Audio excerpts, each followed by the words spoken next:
Hi, my name is Dave. I'm your host. You're listening to The Last Podcast, where the first shall be last and the last shall be first. If this is your first time listening, welcome. I'm happy you found us.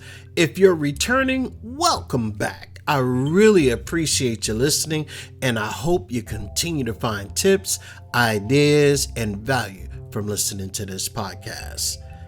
We're in the month of May, and it is Mental Health Awareness Month.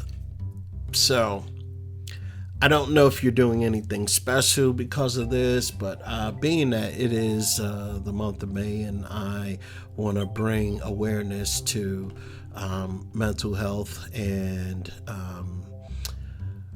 some of the issues that some people might be facing, and we go through those issues. We face those. Sometimes we might be alone in our issues. And what I mean by that is we feel there might not be anybody who might understand, or we might feel that we're the only ones going through this particular issue, whatever issue may be. But you're holding the weight of that. You're carrying the weight of whatever it is that you are going through. And I want you to know that there's a better way. What do you do when you're feeling overwhelmed or stressed, or when you're suffering from something that's just nagging at you and it's starting to, interrupt a lot of things going on in your life? There are so many triggers. I do know this for myself. There are so many triggers that can cause one to feel overwhelmed, stressed out, or what have you. Losing a loved one is just one. And I've loved I had a loved one that I lost, and that was last year. I lost my wife. But prior to that, in the past 4 years, I've lost all my family members that I grew up with. So you're going to hear me talk about this mental awareness month, because by the grace of God, I'm here. So and I'll tell you about that probably. Or you can listen to another podcast of mine's, earlier one, and you can see that I went through a lot after I lost my wife. Losing a loved one, like I've experienced over the course of the past 4 years, I was overwhelmed with grief, loneliness, and a host of other feelings that I've never felt in my entire life. So I know a little something about being overwhelmed or being stressed, even to the brink of where I didn't feel like I deserved to even be here. But like I said, by the grace of God, I am here. And I don't know, but perhaps you have a stressful job, or you're feeling overwhelmed with a company or marriage or even relationships. You can probably be facing triggers with health concerns, or you've experienced a traumatic experience in your life, or you might have probably major life changes, divorce, something of that nature. Perhaps you're suffering from depression or anxiety or PTSD. I'm not a psychologist, and I need to tell you that right away. I'm not a psychologist or a therapist at all. And I just have been on those sides of feelings in the past year. So I'll leave it at that. I do know that people get caught up in the rumination of negative thoughts, where they have so many negative thoughts, and they constantly dwell or replay, or even obsessed over the negative thoughts or experiences that they've gone through, causing them to feel stressed out, or feel somewhat not understood, or lonely. And in any case, I guess that you would probably feel that way. We have to be careful, and and I learned this a great deal last year. We really have to be careful because rumination can transform into a toxic way of thinking. You become stuck in that like hamster wheel style where you're thinking or playing back or looping over and over the same bad thoughts or experiences, and it becomes a never-ending cycle, and it can leave you feeling quite helpless. So you definitely have to be careful about that. Some causes of rumination might be low self-esteem, external stressors, like I mentioned above, lack of perceived control over a situation, or even maybe you have history of trauma or adverse experiences. How do we break away from the habitual patterns that plague us? And I had that feeling last year. How could I get away from this feeling of loneliness, this feeling of despair, this feeling of helplessness? And I asked that same question to myself last year. I went through this. So I wanted to know, how could we, or what do we need to do to counteract this kind of a behavior or this kind of thought process? And the first thing I realized is recognizing how we are feeling in that moment, and how we, or what's making us feel that way in that moment. I think the second thing is knowing and understand that you don't have to tackle this situation or your situation alone. There is help, and you can find someone you know, trust, love, who you can talk to without judgment. And that is the key. That is very important. You want to talk to somebody who's not going to judge you or don't have a history of being judgmental or anything of that nature. And three, I would really say you have to know and understand when you are really over your head and try to seek professional help. Professionals can help you with techniques on how to manage your feelings and shed light on what may be triggering you to spiral down a rabbit hole of negative thoughts and feelings. Now, I'm going to open up and tell you, right after my wife passed, I went through quite a bit. I mean, I think I hit all 5 stages of grief.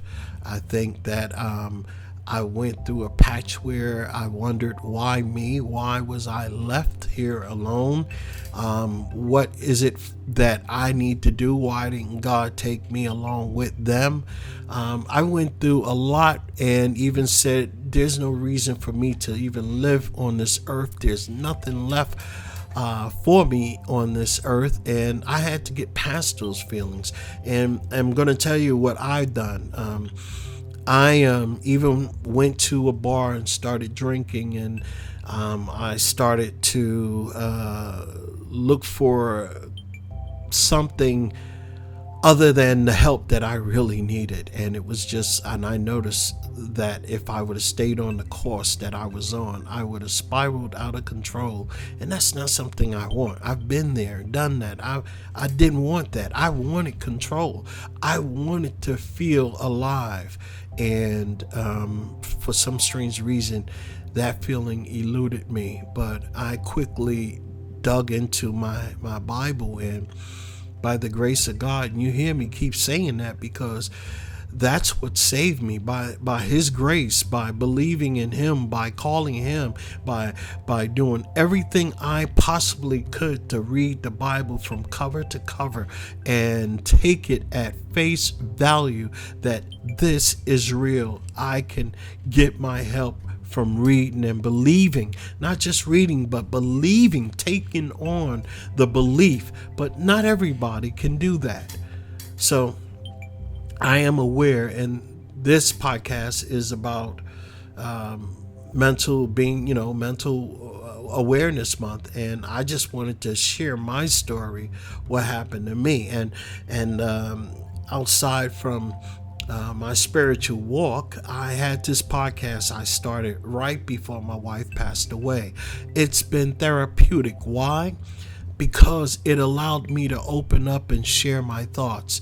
It allowed me to open up and share my feelings, what I was going through, the pain that I felt. I put it all in writing. I put it in poetry. I put it out there, and I just talked.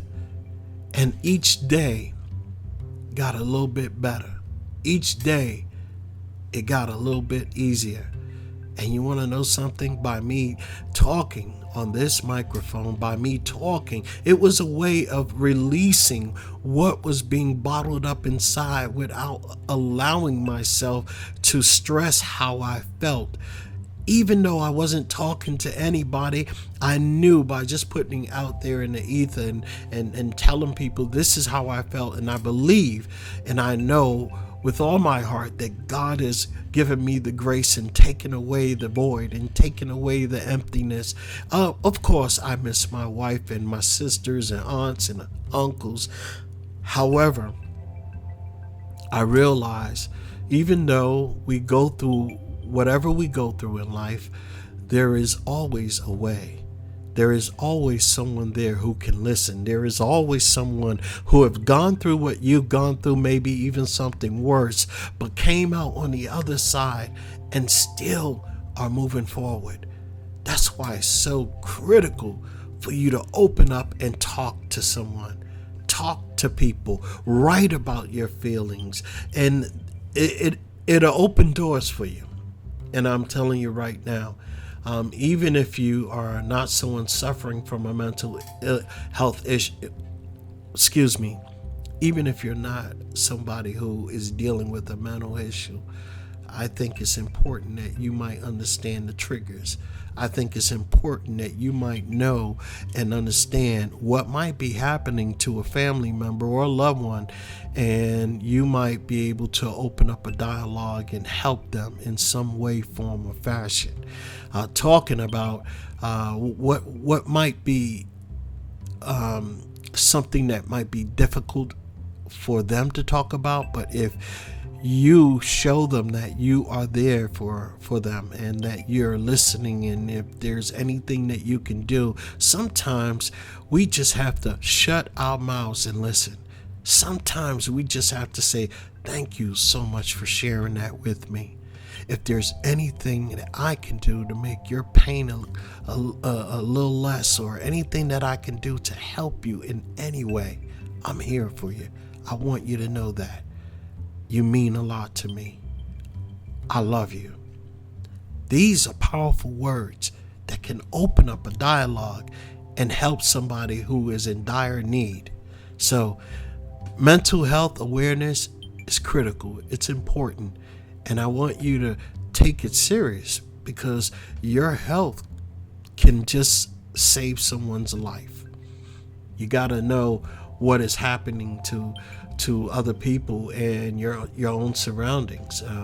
Sometimes you might be able to see the triggers within other people, whether they're wanting to die or talk about killing themselves, or these are triggers. These are something that you can open up a dialogue with if you're hearing them trying to harm themselves or others, like searching for ways to do bodily harm to somebody, searching for a gun or how to buy a gun or anything.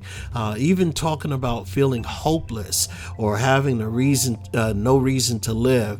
If people are talking about feeling trapped or in an unbearable pain. And I'm telling you these things because I felt hopeless.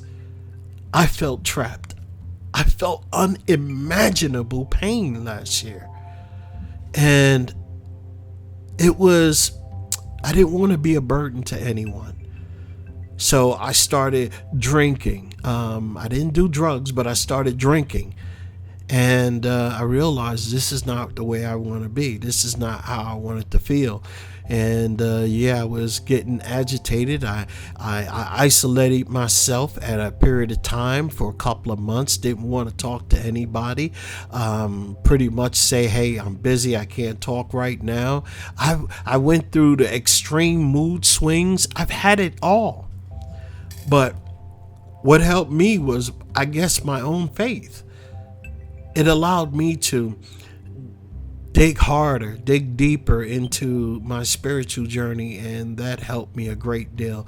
This podcast helped me a great deal because as I started talking about all the things that I was feeling and everything that I've gone through, people started contacting me and say, wow, I'm going through something like that now, but knowing that you are dealing with it, you are getting through it. I thank you so much for sharing your ordeal with us and opening up. You just given me hope. These things that we go through in life, it does give other people hope, but there is a lot of help. People who are professional at helping others, and I think that is really important for us to take advantage of, and especially when we are opening up to let's say in a group fashion. And support groups are really great. And I mentioned you can talk to somebody who you might love and believe that they would listen to you and not be judgmental.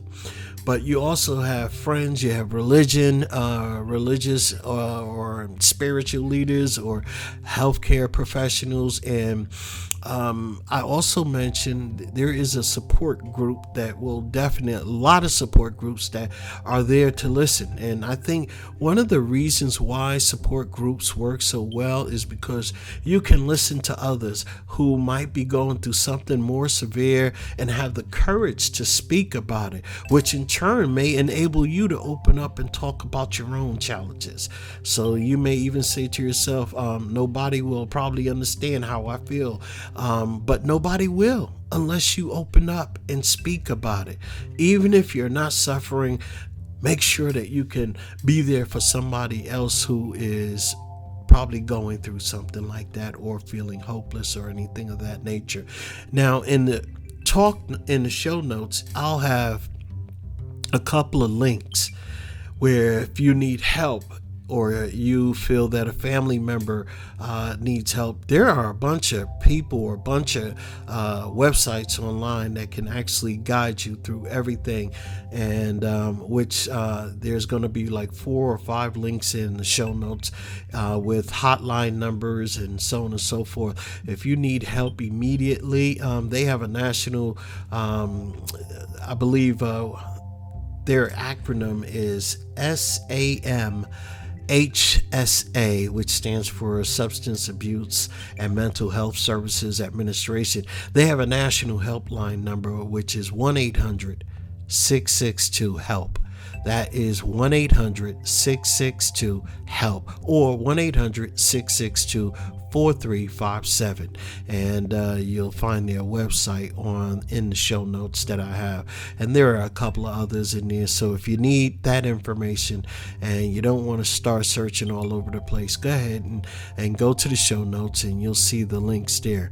Again, I thank you so much for listening, and I hope that you share this podcast with your family, friends, co-workers, and let them know that you found something where, I'm just sharing some thoughts and opinions that might help others in their lives or make their lives a whole lot easier or a whole lot better. And that's the goal for this podcast, is to help people change their lives for the better.